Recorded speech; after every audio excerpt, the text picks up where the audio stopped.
Aphrodite astro पर आप सभी दर्शकों का बहुत सारे स्वागत है। आज हम बात करने वाले हैं फिर से सैटर्न के ऊपर।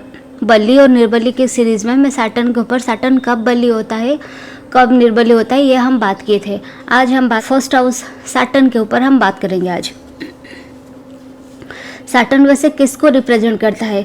सैटर्न हमारे टांगों को रिप्रेजेंट करता है, सैटर्न हमारे पैर को रिप्रेजेंट करता है, सैटर्न हमारे पेशेंस को रिप्रेजेंट करता है, सैटर्न हमारी हार्डवर्क है और सैटर्न हमारी कर्म को रिप्रेजेंट करता है। सैटर्न हमारे कर्म का कारक है। 10th हाउस का स्वामी होते हैं सैटर्न।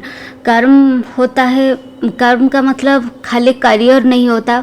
सैटर्न जहाँ होंगे वहीं से हमारे कर्म होगा। जैसे कि अगर सैटर्न जहाँ पे बैठ जाते हैं वहीं से हमारे रिस्पॉन्सिबिलिटी बहुत ज़्यादा होता है।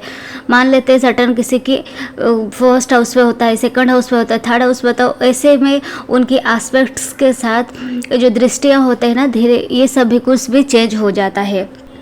सैटर्न हमारे पिछले जन्म के कर्म से लेकर प्रेजेंट की कर्म तक को डिफाइन करता है। हमारी ये सैटर्न या फिर शनि की जो ग्रह होता है, जो बोलते हैं ना कर्म हमारे पीछा कभी नहीं छोड़ते हैं। हम शायद भूल जाते हैं लेकिन कर्म हमारे पीछा नहीं छोड़ते हैं। Karma hits back. आज हम सैटर्न के सीरीज़ में आज हम बात करेंगे सैटर्न अगर फर्स्ट हाउस पे होता है तो कैसे होता है। फिर धीरे धीरे हम सेकंड हाउस के ऊपर बात करेंगे, हम थर्ड हाउस के ऊपर बात करेंगे। हम धीरे धीरे second house, third house, fourth house ऐसे ऐसे करके हम बात करते हुए जाएंगे। तो सैटर्न अगर फर्स्ट हाउस पे या फिर लग्न पे होता है तो ये कैसा होता है। सैटर्न अगर फर्स्ट हाउस पे होता है ये हम लोगों का डिफाइन करता है कौन सी राशि पर होता है।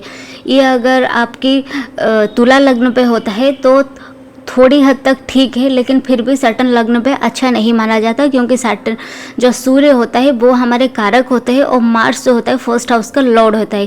कारक और जो लॉर्ड होते हैं ये दोनों अलग अलग चीज़ होता है। और फर्स्ट हाउस पे होता है ना तो व्यक्ति जो होता है, जो नेटिव होता है, बहुत दुबला पतला सा होता है। उनके अंदर कॉन्फिडेंस की बहुत कमी होती है, कहीं अच्छे से बोल नहीं पाते, अपने आप को रिप्रेजेंट अच्छे से नहीं कर पाते हैं। बहुत लोग ऐसे होते हैं अगर सैटर्न अफ्लिक्टेड पोजीशन में होता है तो वो लोग नीट और टाइडी होके नहीं रहते हैं, वो बहुत क्लीन होके नहीं रह पाते हैं। सैटर्न हमारे रिलेशनशिप की भी दिखाते हैं। देखिए सैटर्न अगर लग्न पे होगा तो उनकी एस्पेक्ट थर्ड हाउस, इनकी 3, 5, 7 ऐसे दृष्टियाँ होते हैं। तो थर्ड हाउस को देखेगा, फिफ्थ हाउस को देखेगा और सेवन्थ हाउस को देखेगा, और उन सभी की जो सिग्निफिकेंट है उसको भी वो हैम्पर करेगा सैटर्न।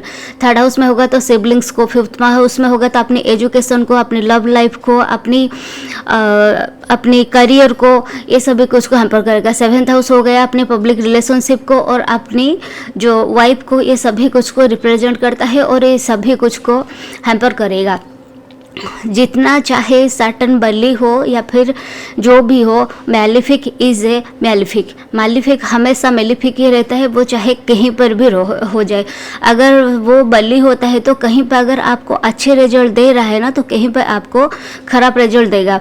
जैसे कि सैटर्न अगर आपके थर्ड हाउस पे अच्छे होके बली होके बैठ जाते हैं, फिर 10th हाउस के आपके बली होके बैठ जाते हैं, तो अगर वो आपको करियर पर राइज दे देते हैं ना तो अपने सिबलिंग्स के साथ या फिर अगर अपने लग्न पर बैठ जाते है तो अपने मदर के हेल्थ के साथ, अपने मदर के साथ रिलेशनशिप में आपको बहुत दिक्कत दे देते हैं। तो हेल्थ इशू बहुत आ जाता है सैटर्न अगर लग्न पे होता है।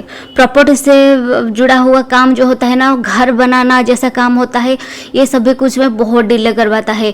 आपको एक काम जहाँ पे एक दिन में हो जाना चाहिए वही आपको 10 दिन 15 दिन ऐसा लग जाता है सैटर्न अगर फर्स्ट हाउस में रहते हैं। तो बहुत संघर्ष भरा लाइफ होता है अगर सैटर्न हमारे लग्न पे होते हैं। तो ये जो फर्स्ट हाउस पे जो सैटर्न होता है ना, ये मदर के कर्म को ढोके चलता है।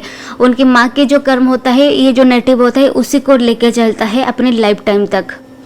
ये सैटर्न फर्स्ट हाउस पे अगर बहुत बली होके बैठ जाते हैं तो ये लोग संघर्ष के साथ साथ इतना कुछ सीख जाते हैं ना, जो लोग बोलते हैं ना मैन मेड किंग होते हैं ये लोग। जैसे कि अगर ये बली होके बढ़ जाते हैं तो अपने गांव की, अपने कम्युनिटी की, अपनी आसपास के लोगों के मुखिया होते हैं और हेल्पिंग नेचर उनकी बहुत ज़्यादा होता है। बहुत मतलब कोई उनको हेल्प मांगे या ना मांगे, ये सभी को हेल्प कर ही देते हैं।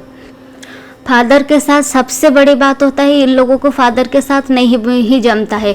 फादर से जो सपोर्ट मिलना होता है ये सैटर्न फर्स्ट हाउस वालों को नहीं मिलता है। बहुत तकलीफ होता है सैटर्न अगर फर्स्ट हाउस के लोगों को फादर के साथ, अपने गवर्नमेंट के साथ, गवर्नमेंट से जो जो बेनिफिट्स लेना चाहिए होता है ना, वो भी इन लोगों को नहीं मिलता है। सैटर्न हमारे ऑयल को रिप्रेजेंट करता है, क्योंकि हम जब शनि के मंदिर जाते हैं वहीं पे ऑयल तो डालते हैं ना मंदिर में पूजा करने के लिए, तो वो ऑयल को रिप्रेजेंट करता है। सैटर्न हमारे पेट्रोलियम है, सैटर्न हमारे प्रॉपर्टी है। ये सभी कुछ का अगर बिजनेस होता है वो सब कुछ भी ये लोग अगर करेंगे तो उनके लिए बहुत अच्छा होता है। ये लोग जनसभा करने में, जैसे कि मैं पहले भी बोली, जनसभा करने में ये लोग एक्सपर्ट होते हैं। चाहे आप उनको हेल्प मांगिए चाहे ना मांगिए, ये हेल्प कर ही देंगे। ये कुछ बात थी जो कि सैटर्न फर्स्ट हाउस के ऊपर थी। मैं फिर कल एक और वीडियो लाऊंगी जो कि हम सैटर्न सेकंड हाउस के ऊपर बात करेंगे। सैटर्न एक ऐसा प्लैनेट है जिसके जो बिना सैटर्न के कुछ नहीं होता। आपकी कुंडली पे, आपकी जातक पर कुछ भी अगर एक्टिव हो रहा है तो इसका मेन रीजन होता है सैटर्न। बिना सैटर्न के कुछ कर्म नहीं होता है। सैटर्न जहाँ जहाँ जाएंगे, रेट्रो में हो जाए या फिर गोचर में हो जाए, सैटर्न जहाँ जाएंगे या फिर वहीं के कर्म आपके एक्टिवेट हो जाता है। हम प्लैनेट को एक्टिवेट नहीं कर पाते। प्लैनेट जो होता है हमारे कर्म को, जब जब हमारे कर्म आते हैं उसी को वो एक्टिवेट करके चलते हैं। जानेंगे युति के ऊपर, जैसे कि मार्स के सैटर्न के ऊपर ये कुछ दिक्कत वाला युति होता है। अगर जुपिटर सैटर्न की युति, धीरे धीरे हम सभी युति के ऊपर भी जानेंगे और सैटर्न की एस्पेक्ट्स के ऊपर भी जानेंगे, जैसे कि उनकी सैटर्न की 3, 5, 7 दृष्टि होते हैं। इसके ऊपर भी हम चर्चा करेंगे। तो आपको ये वीडियो कैसा लगा आप नीचे कमेंट्स पे ज़रूर बताइएगा। वैसे बोलने के लिए बहुत बहुत बहुत चीज़ है बोलने के लिए, ये नहीं ख़त्म होगा। वीडियो बहुत लंबा हो जाएगा और आप लोगों को सुनने में अच्छा भी नहीं लगेगा। तो हम धीरे धीरे थोड़ा थोड़ा करके जानेंगे और बहुत कुछ चीज़ें हम शेयर करेंगे। आपको वीडियो कैसा लगा नीचे कमेंट्स पर ज़रूर बताइएगा। धन्यवाद। नमस्ते।